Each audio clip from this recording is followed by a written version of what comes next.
can imagine that if huge parts and you put it together in whatever fixture, if the demand for the fixturing should not be exceeding a certain, whatever investment, you can spend a hell lot of money in fixturing parts with the highest reproducibility. Or you contribute with the technology and try to adapt the technology accordingly. Means you have a seam tracking solution. Seam tracking means optical seam tracking or tactile seam tracking. With our examples, this is our approach. Optical seam tracking to find the seam with a triangulation sensor, for instance, and apply the laser beam to where it's required accordingly, automatically, on the fly, during the process. So it even changes, it's not a fixed setup. And the other way around, and this is actually the remote approach, right? Because you don't have any contact to the part.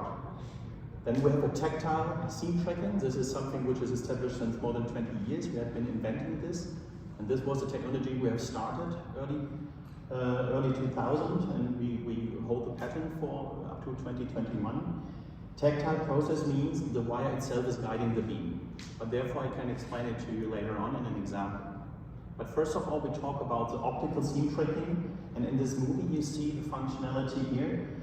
It starts here, you see the laser spot, you see the 3 lines running ahead of the laser spot, and whenever there's a change in orientation at a fillet weld, in this example, it is as well showing then that the laser spot will follow 100% of the seam.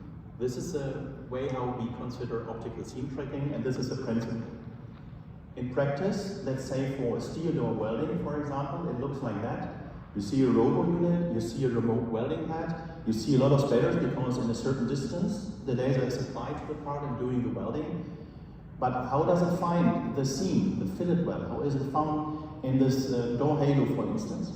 And you get a closer view in the next picture. There's the camera actually well looking on the joint. This is a sky camera. And here you see the 3 lines running ahead and the laser running behind, and it's put exactly in the position where it has to weld. So even though the entire door and the clamping fixturing is not anymore 100% in the exact position, the seam tracking will find the position and run along and with the laser in 100% adjustment. And that can be done at different positions on the fly. The welding, by the way, is done maybe even at a lower speed than the robo movement. This is quite common for remote applications nowadays in state of the art. The other way around is tactile seam tracking. And in this video you see a view of on the wire, which is, there's a stick out wire, as you can see on the left hand side the nozzle, the wire stick out, then you see again fillet weld. The wire is attaching the joint, mechanically attaching it with a defined force if you want, with a defined pressure in that direction if you want, and then the laser is melting the wire. Now you may think, but if it's molten, how can it guide the entire optics, the entire process? And the key is that the laser beam is not entirely melting the entire wire. It means a certain part of the wire stays solid. So the solid part is actually the mechanical attachment to guide the beam. This is a tactile approach.